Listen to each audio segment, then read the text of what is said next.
Hey guys, my name's Sam. Welcome to PrepMedic. This week's video, we're gonna go through my entire setup for the Spiritus Systems Delta Bag.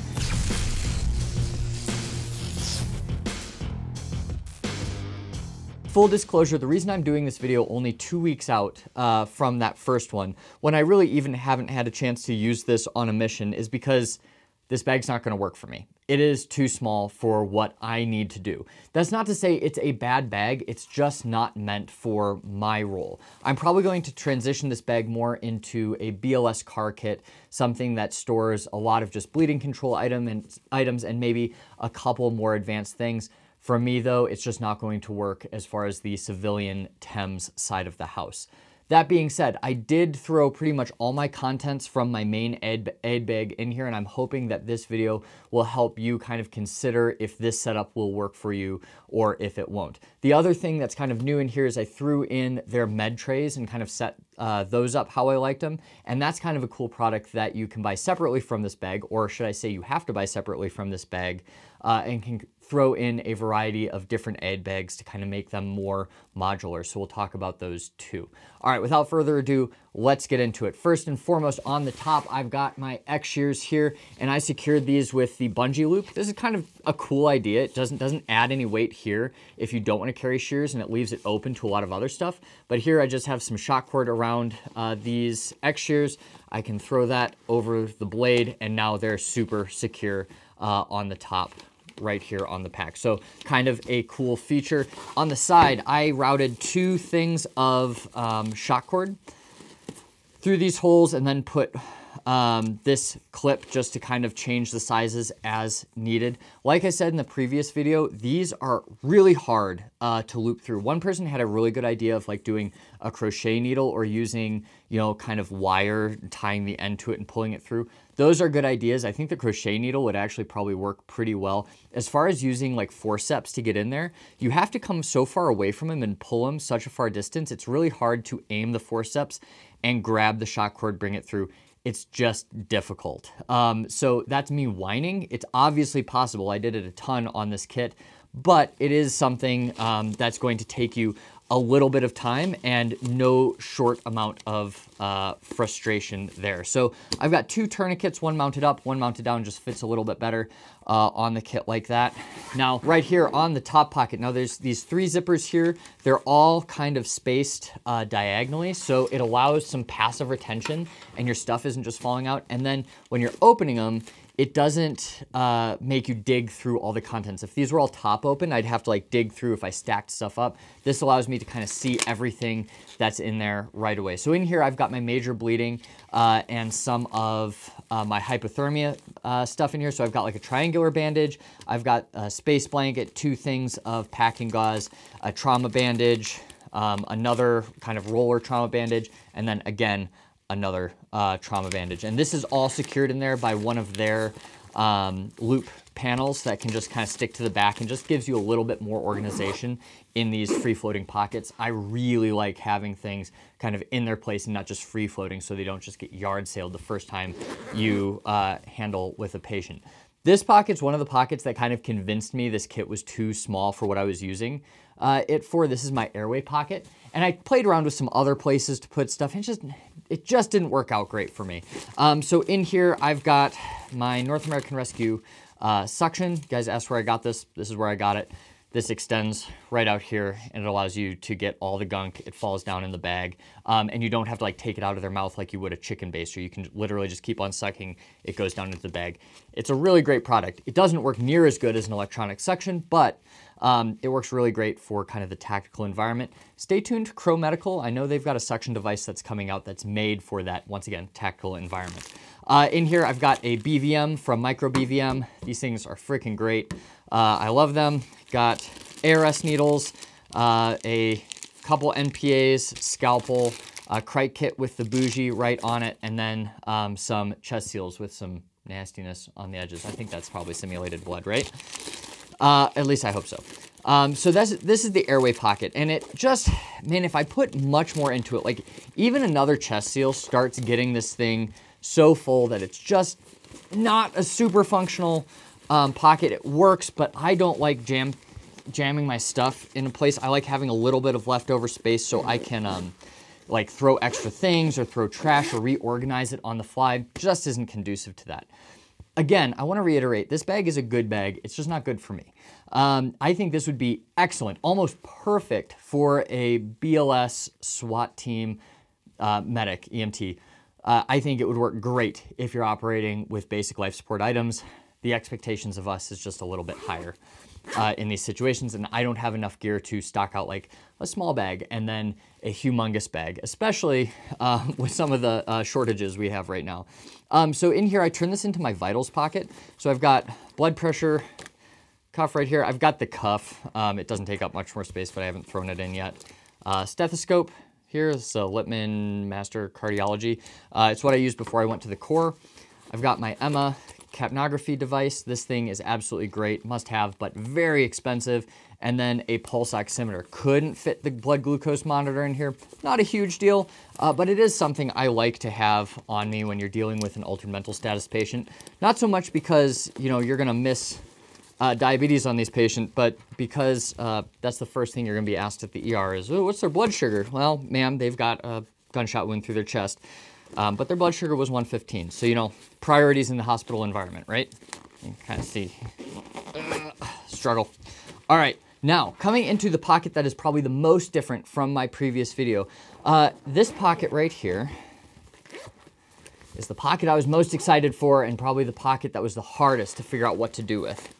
So in here, this is all looped back, and gosh, if it was maybe 2 inches deeper on like total, this would work so much better. As it stands, when I take this and I put it together, it does not want to close, even though I don't have a ton of like really bulky items. If you set this up purely as like med admin and you had your medications down here and that was about it, I think it would work.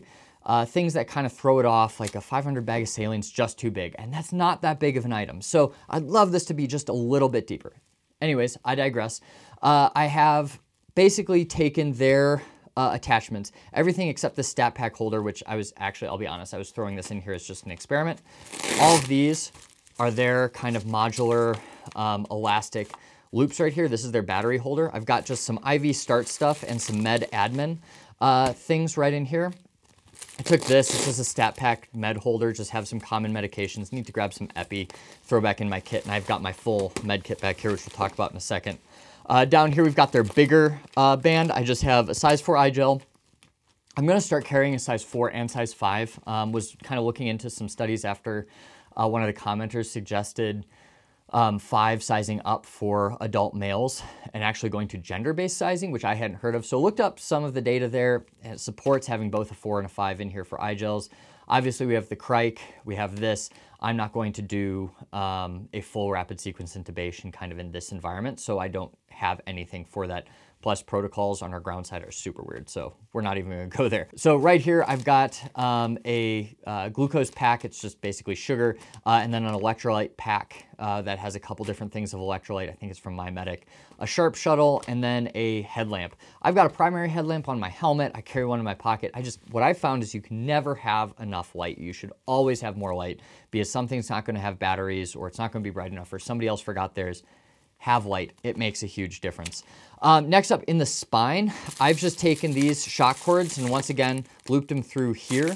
I've got 3 flushes. I've got a thing of tubing right here to spike the bag of saline. Bag of saline is more so for like our SAR stuff if we've got a dehydrated individual, you know, or we're hanging this with blood tubing, or I'm hanging this to run meds in instead of pushing a flush every single time I want meds run in. It's just a great option for that. Obviously, we're not giving tons of saline for hemorrhagic shock patients, so I don't want people coming away thinking that's what I'm doing, showing this video.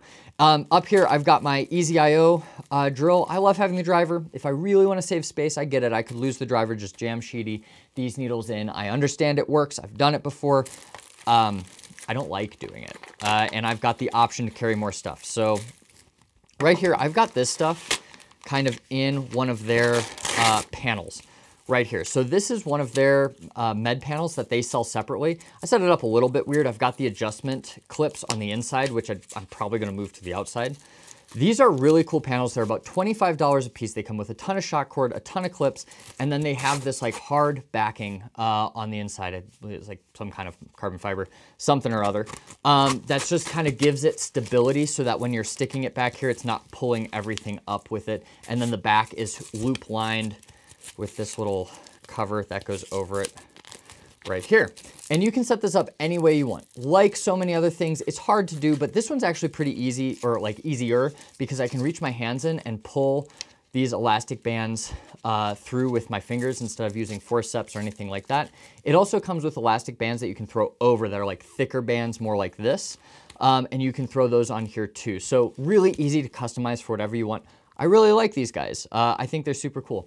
Little thing that I found with them that's maybe just slightly frustrating is these aren't like perfectly cut to fit in here. So they fit really well and they take up the space correctly, but like it would be nice if like two could fit on the side, or like, you know, very specifically made for this pack because they came out at the same time. That's me being nitpicky though. Like I said, it fits fine in this pack. And again, one thing that these would be great for is if you didn't want like something like this, you could easily turn this into a med panel and have any meds you want kind of chained on them. Their website kind of came up with this, and this is what they're showing in the back. And I think it's a super cool idea if you just have a couple meds you need to give. And then lastly, got a 500 bag of saline here.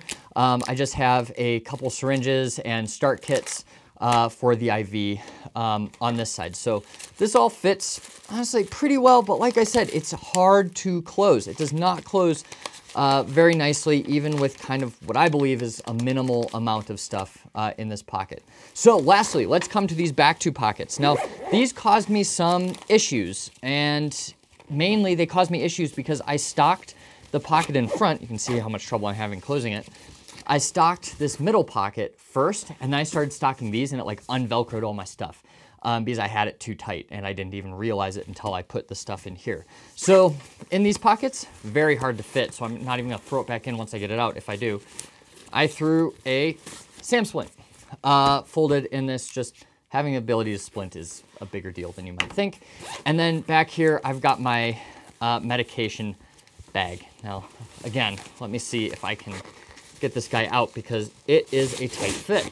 So in here, it's a Crow Medical medication bag. This thing is an awesome product. I love this, and it is way too expensive for what it is. It is astronomically expensive. So if you're buying this with somebody else's dime, highly recommend it. If you're buying it with your dime, you might be able to find something else, kind of your call. So in here, I just have my commonly administered meds. And then I've got most of my admin stuff in here. I didn't throw them in the top. So, you know, epi, all the stuff for allergic reactions, Solumedrol. I've got calcium, TXA, some nitro, Zofran, MAD device here, glucagon, and then some Narcan right in the middle. And this is, once again, really customizable. So I love this thing. It does fit in here, but it's not super easy, but it's easy enough where I don't think it's a huge deal.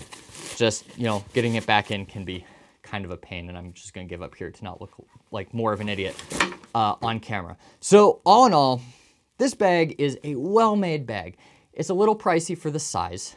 You can get some, you know, similar options for, you know, less in the Tasmanian Tiger.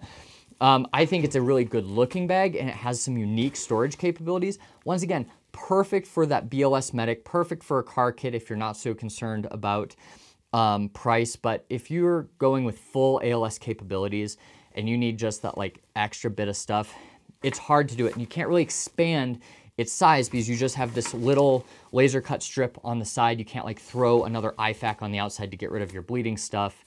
You know, if you're working off your body a lot on the plate carry, it would also probably work, but again, not for me. Also, like, shout out to Spiritus Systems for their marketing. Like, their marketing is, it's amazing. Their website's clean. They come out with cool products. Their products all look cool. Like, I know it's not the point, but like, it does matter, right? So jokes aside, with all of that being said, let me know what you think of this bag. If you have any questions, leave them in the comments down below, and I will see you next week.